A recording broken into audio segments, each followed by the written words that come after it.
ایران پر حملہ ہوا ہے اسرائیل کا، اس سے ہم نے جو سنا اور دیکھا، اور سب سے پہلے تقاضا کیا گیا ریجیم چینج.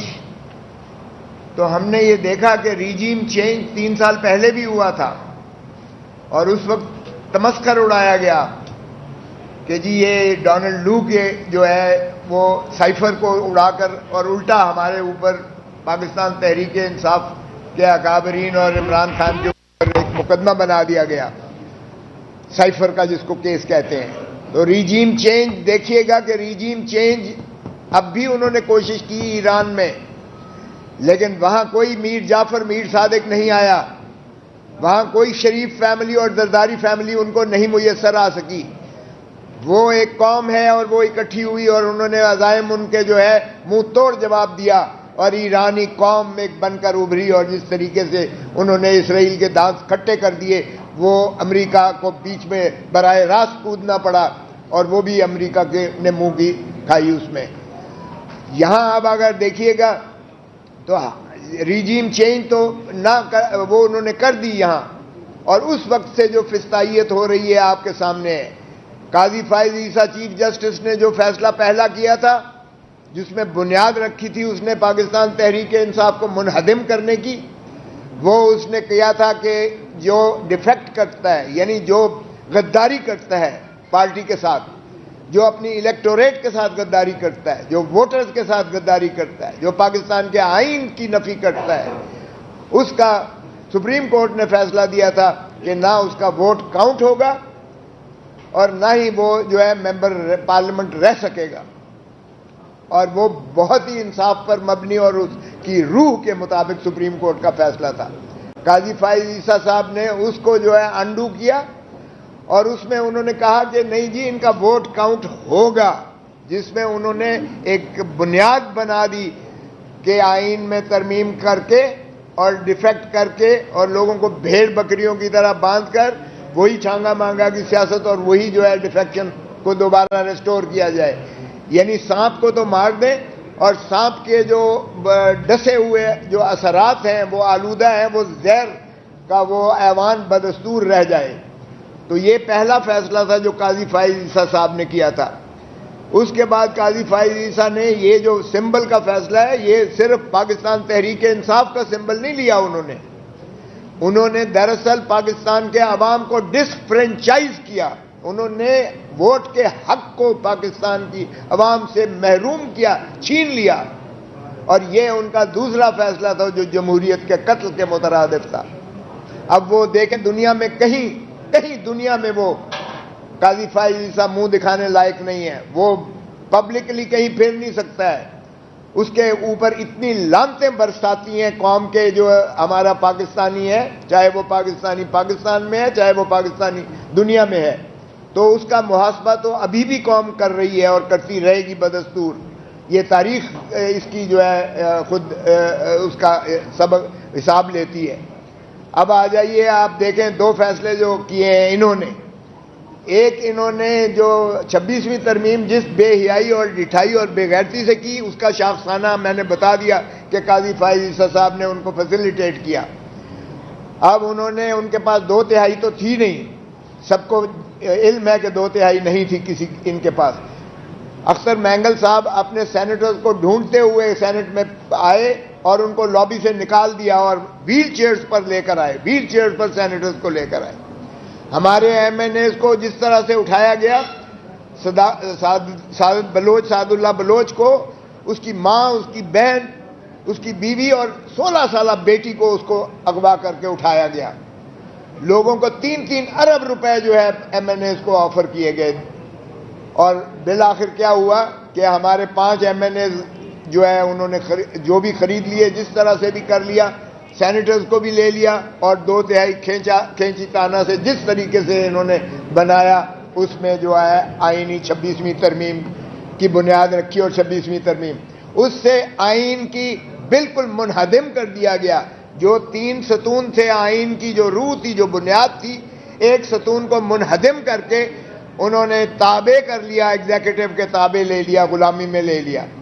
اب نہ صرف یہ کہ اس میں عدلیہ کو لے لیا، بلکہ الیکشن کمیشن کو بھی دوام دے دیا. جو شخص ریٹائر ہو چکے ہیں الیکشن کمیشن کا چیف الیکشن کمشنر جنوری 2025 میں ریٹائر ہو چکا ہے، وہ 26ویں ترمیم کے پاداش میں وہ کنٹینیو تسلسل سے جاری و ساری ہے، اس لیے کہ وہ اس میں مندرج کر دیا گیا 26ویں ترمیم میں کہ جب تک نیا چیف الیکشن کمشنر یا الیکشن کمشنر نہیں آتا ممبر، تب تک یہ جاری و ساری رکھیں گے۔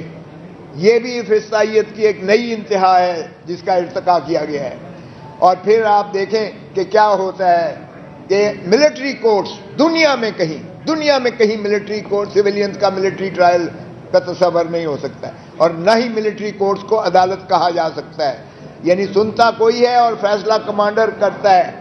یہ ہم نے ریویوز نظر ثانی کر رکھی ہیں، یہ بھی ایک فسطائیت کی انتہا ہے۔ اور پھر کل والا فیصلہ جو ہے، کل کا فیصلہ دیکھیے گا کہ اس نے تو جمہوریت کا قتل کر کے رکھ دیا ہے۔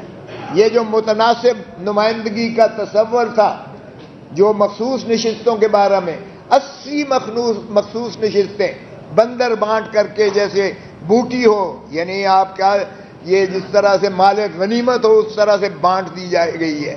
ابھی جیسے سلمان نے کہا کہ جس کی ایک نشست ہے اس کو 2 سینیٹر دے دیے گئے ہیں، اور جہاں ہماری 2/3 سے زیادہ میجورٹی ہے خیبر پختونخوا میں، ہمیں 0 سینیٹر وہاں سے ملے گا۔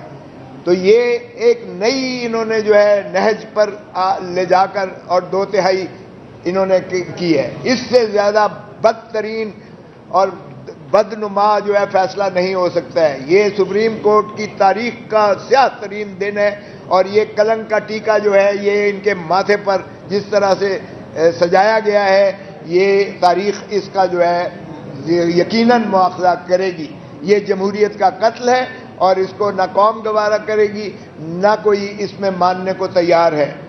ہم یقیناً اس پر جو ہے اپنا لائحہ عمل آئندہ بھی دیں گے، لیکن پاکستان کی قوم کے، پاکستان کی عوام کے، پاکستان کی خواتین کی، پاکستان کی اقلیتی جو ہماری برادری ہے، ہم ان کے تحفظ کے لیے، ان کے حقوق کے لیے، ان کے حق کے لیے ہم لڑتے رہیں گے، اور انشاءاللہ کبھی اس میں ہم سرنڈر نہیں کریں گے۔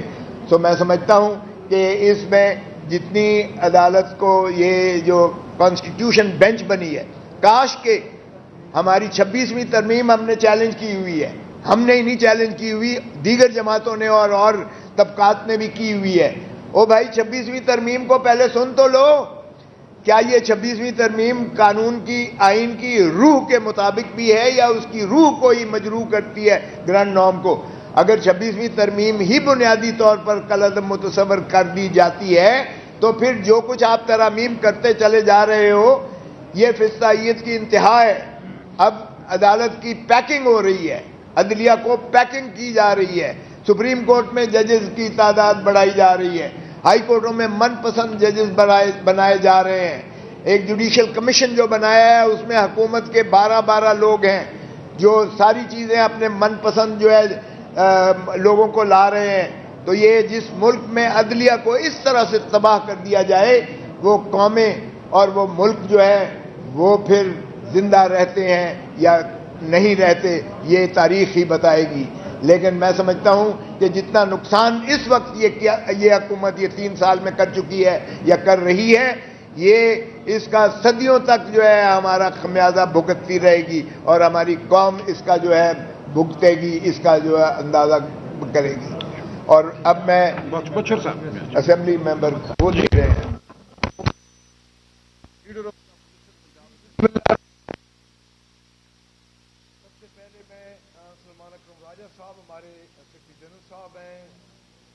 صاحب، ہمارے MLA کھوسا صاحب، فارمر گورنر انتظار پلیوتا صاحب، ان کو میں خوش آمدید کہوں گا کہ انہوں نے ہمارے ساتھ یہ پریس ٹاک کی ہے۔ اور میں ایک چیز، کیونکہ کل سے آپ کو سارا پتہ ہے کہ ایک 26 امینڈمنٹ کا اثر باہر ہے اور ایک اسمبلی کے اندر بھی ہے، وہاں پہ بھی سمجھیں کہ ہم ایک ایسی فسطائیت کا مقابلہ کر رہے ہیں، اور جس طرح انہوں نے بجٹ دیا 53 ارب کا 5335 ارب روپے کا، اور اس کے بعد جس طرح مسلسل یہ جھوٹ بولتے رہے، اور ہم نے احتجاج کیا، اور میں کل سے کہہ رہا ہوں کہ احتجاج ہمارا حق ہے اور آپ ہماری آواز نہیں دبا سکتے۔ میرے ساتھ جتنے ایم پی ایز اس وقت موجود ہیں 26 ایم پی ایز کو رات انہوں نے سسپینڈ کیا، شب خون مارا. اور میں یہ سمجھتا ہوں کہ اسپیکر صاحب کی جو رولنگ ہے 2 دن پہلے وہ سیٹنگ تھی ہمارے لیے کہ ہم آپ کے ساتھ یہ کریں گے، آپ اس طرح کریں گے تو ہم یہ کریں گے. تو ہم نے ان کو کہا کہ آپ کریں، کیونکہ ہم اس وسطیت کی گورنمنٹ کے سامنے نہیں جھکیں گے. اس کی وجہ یہ ہے کہ ہمارا لیڈر آئسولیٹ ہے، ہمارا لیڈر اڈیالہ میں ہے، اور اڈیالہ اس چیف منسٹر جو کہ فارم 47 کی چیف منسٹر ہے اس کی ڈومین میں آتا ہے. تو ہم نے احتجاج کیا، انہوں نے معطل کیا، انہوں نے ہمارے اوپر جرمانے لگائے، اور انہوں نے ریفرنس بھیج رہے ہیں 26 ایم پی ایس کا الیکشن کمیشن کو. آج ہم دوبارہ گئے اسمبلی تاکہ ہم یہ بتائیں کہ ہم احتجاج اسمبلی کے اندر دوبارہ آپ کے سامنے کریں گے، اور ہم ان کو یہ بتائیں کہ ہم پارلیمانی نارمز کو زندہ رکھنا چاہتے ہیں جس کو آپ ختم کر رہے ہیں، اور آپ سول ڈکٹیٹرشپ کی طرف جا رہے ہیں اور پہنچ چکے ہیں. تو اس کے بعد آج انہوں نے، میں آپ کو اسپیکر صاحب کو میں مخاطب کر کے یہ کہتا ہوں کہ جس رولز اور پروسیجر کی آپ بات کر رہے ہیں اس میں آپ پابند ہیں لیڈر آف دا اپوزیشن کو فلور دینے پہ. آپ نے فلور 3 دفعہ کہنے کے باوجود نہیں دیا. کیا آپ کو ادھر رولز نظر نہیں آتے؟ کیا اسپیکر صاحب آپ کو وہ رولز نظر نہیں آتے کہ جب آپ عظمہ بخاری صاحب اور ڈپٹی اسپیکر صاحب جو کھڑے ہو کے نعرے لگا رہے تھے حکومت کے حق میں اور ہمارے لیڈرز کو برا بھلا کہہ رہے تھے، ان پہ کیا آپ کا رولز اور پروسیجر نہیں جاتا؟ مجھے پتہ ہے کیونکہ آپ بے بس ہیں، آپ فیصلہ نہیں کر سکتے، لیکن ہم نہیں جھکیں گے. ہمارے 26 بندے آپ نے سسپینڈ کیے ہیں، 20 لاکھ روپیہ آپ نے فائن کیا ہے، اور اس کے بعد آپ ریفرنس بھیج رہے ہیں. آپ بھیجیں. آپ نے آج دن تک ہمارا پارلیمانی لیڈر تو نوٹیفائی نہیں کیا. آپ کس بیس پہ کہتے ہیں کہ پارلیمانی لیڈر کی بات ایم پی ایز نہیں مانتے؟ دیکھیں، آپ فسطائیت چلائیں. آپ پورے پنجاب میں فارم 47 کی گورنمنٹ ہے، ہم اس کے خلاف لڑیں گے. میں نے کل بھی آپ کو یہ بتایا کہ ہم بطور احتجاج اسمبلیز میں بیٹھے ہیں اور ہماری سیٹیں ہم سے چھین لی گئی، اور 26 امینڈمنٹ کے بعد سارے دروازے بند کر دیے گئے. اگر آج آپ ہمارے لیے اسمبلی کا فلور بھی بند کرنا چاہتے ہیں تو ہم تیار ہیں. ہمارے لیے یہ سیٹیں کوئی اہمیت نہیں رکھتی، لیکن ہم کبھی بھی کمپرومائز احتجاج نہیں کریں گے. Thank you very much. آپ کو ایک جرمانہ ہوگا بہت بڑا سارا، یہ پے کیا جائے گا یا آپ اس کے لیے بھی لایا جائے گا؟ دیکھیں جی، میرے ساتھ بیٹھے ہیں پنجوتا صاحب بھی بیٹھے ہیں، ہمارے سیکرٹری جنرل صاحب کھوسا صاحب بسرا صاحب بیٹھے ہیں. خوش قسمتی سے سب یہ لرننگ لا نوئنگ ہیں، تو ہم مشورہ کریں گے. ہم نے کیا کچھ نہیں، لیکن ہم یہ مشورہ کریں گے کہ کیا جو ریفرنس بھیج رہے ہیں اس پہ ہمارے جرمانے کا تو اثر نہیں پڑے گا. پھر ہم کورٹ میں جائیں گے. ہم اپنی لیگل ٹیم ہے اس کے ساتھ مشورہ کر کے ہم پھر آگے جائیں گے.